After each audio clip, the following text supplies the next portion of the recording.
Family Ghetto News Report, the man that's from MARYLEE. Today is Sexy Saturday in my city, Chicago. Yes, it is. Yep. December 12th, 2020. So they say. I know it's the holidays, and before I forget, the Bible chapter is Isaiah chapter 34 and chapter 35. Read it because they coming after all those nations. You understand what I'm saying? Look, I be trying to handle little business, and everybody know I'm on a fixed income, and I'm getting railroaded on a fixed income. So for all the big nations out there who have all kind of money and you've been flexing on YouTube and this, that, and whatever and stuff, little Boosie, you need to be careful. You know, I'm not throwing no shade at you or whatever and stuff, but you have a family to look after and can't be flexing during a pandemic, because it's a pandemic, to try to get rid of the ones that came up with me. Now, I know a lot of people probably wanted to throw me under the bus because, you know, I am the originator of rap and I have yet to get paid for it. I'm not even looking forward to it after all the hell that I see the ones that, you know, wanted to hurry up and get the money and throw me under the bus going through. You know, y'all going through some hell right about now. And it's only because you need to realize, you know, I'm streetwise for real, but at the end of the day, I'm not a gangbanger. I don't, you know, think like that. I was not trying to think like that, but because I had no choice, I had to kind of like, you know, put my mind in that frame of mind and stuff. You know, what would my enemies do? They used to say back in the day, what would Jesus do? You understand what I'm saying? They don't say that no more. Now they say, what would my enemies do? You understand what I'm saying? I don't know how I became public enemy number one, other than the fact that I'm an independent, you know, person for real. And, you know, I look at it like this. I've worked for a couple of people. I've worked for a barbecue place at the age of about 18 or whatever and stuff, where his own sons, and this was a black guy, his own sons didn't want to work for him in my city, Chicago, on Persian, 39th and Persian. I worked from 6 p.m. to 6 a.m., 12 hours, the graveyard shift. You know, understand what I'm saying? You know, I worked by myself. I was getting $500 a month. Now imagine that. I'm a teenager. I'm working in the prime of my, you know, teenager years for $500 a month. Before I got my first job, I was at a program called the Vision Quest program, and I was picking up shit, literally horse shit, for free. You understand what I'm saying? What that taught me was, you know, hard work might not always pay off, but when it does, you understand, you have to enjoy it and remember where you come from. You know, I put in one of my raps, when you forget where you came from, son, that's mistake number one. Now, people have forgotten their humble beginnings, try to throw me under the bus. I'm not particularly putting this on Lil Boosie. I used him as a reference because I looked at one of his videos and they said, you know, he was in, you know, they said that he had got shot. Okay. I don't know, was it Texas? You know, understand what I'm saying? You know, there's a lot of people trying to come up, and they didn't come up with the real ones, and it's harder on them because I am, you know, the one that was helping the real ones come up unbeknownst to me, but I didn't think they was going to literally throw me under the bus and leave me for these new ones and stuff.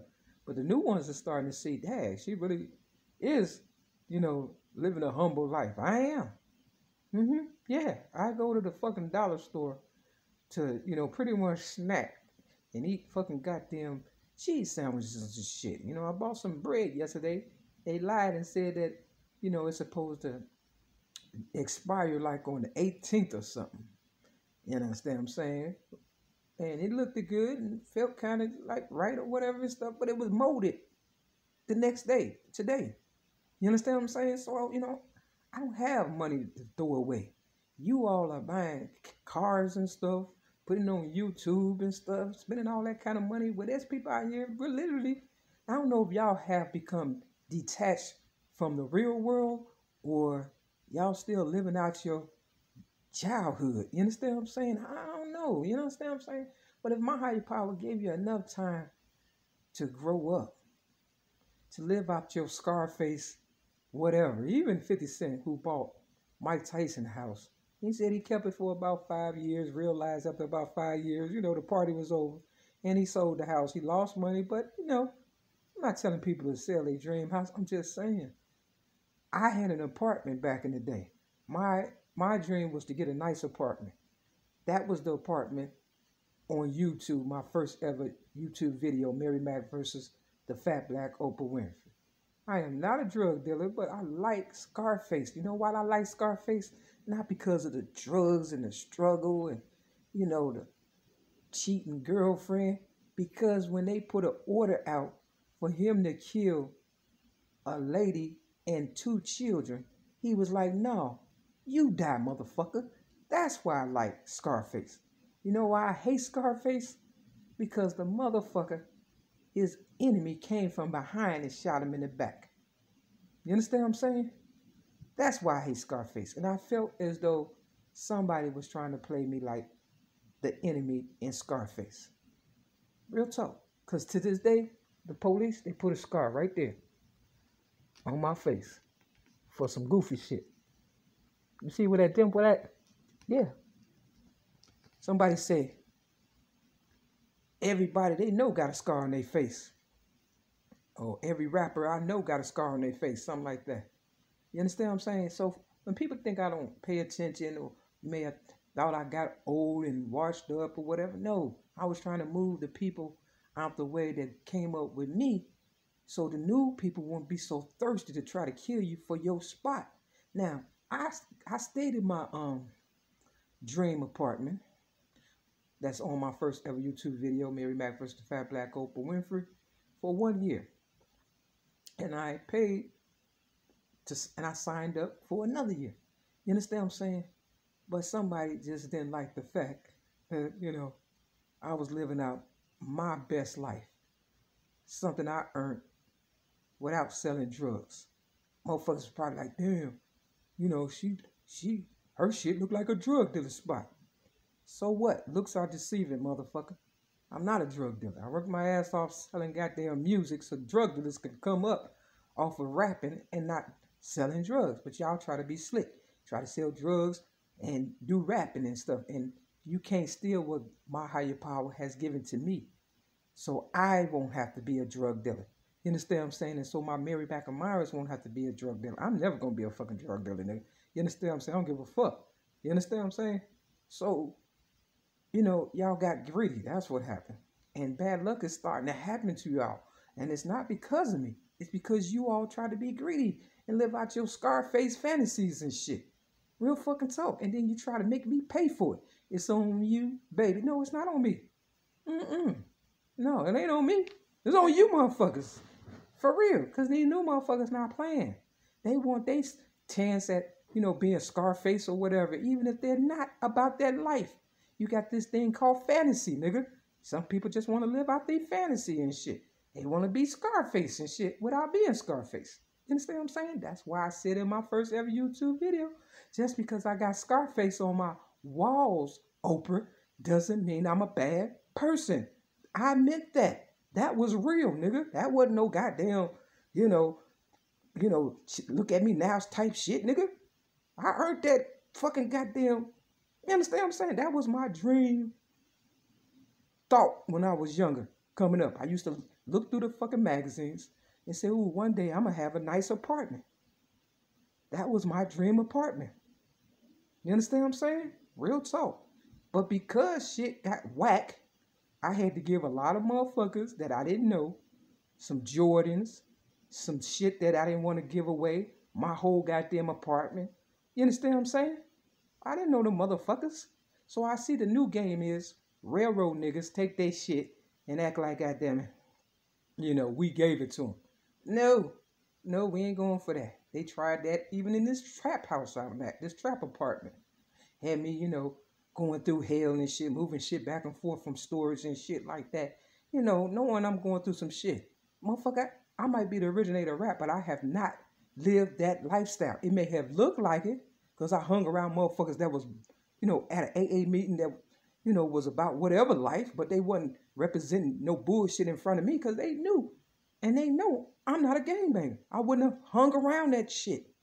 I got a reputation, a brand. My main goal was trying to get on Oprah and bring the motherfuckers that was coming up and changed their lives and got their family back and put her on the show. But she threw me under the bus.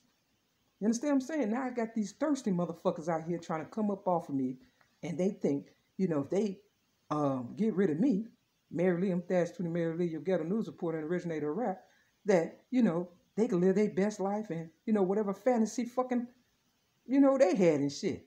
You understand what I'm saying? See, y'all thought too goddamn big. I thought small just in case. They said, reach for the stars. If you don't make it, at least you'll land on a cloud.